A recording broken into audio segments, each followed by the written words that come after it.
Welcome to the Slop Farm. Enjoy the video. You start by confirming the simplest hardware causes. Physically inspect the flash disk and toggle any write protect slider. Sometimes it's recessed and easy to miss.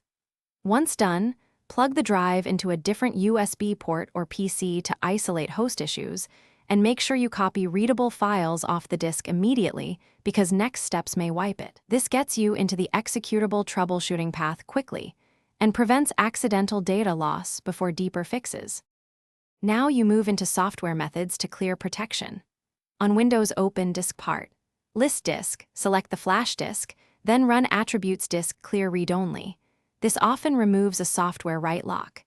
If that fails, use the drive maker's low-level formatter or a trusted USB format utility to restore the controller's default state, and when needed, perform a full format or disk part clean to rebuild partitions. Make sure to confirm the correct disk number to avoid wiping the wrong drive. You finish by rebuilding the file system and validating write access.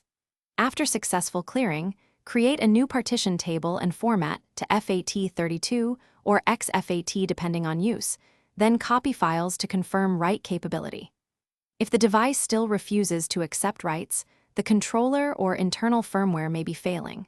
Search for a manufacturer firmware utility or accept replacement. As a last resort, use a Linux Live environment and DD to zero the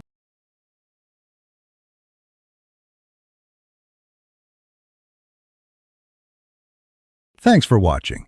Consider subscribing if we helped you today.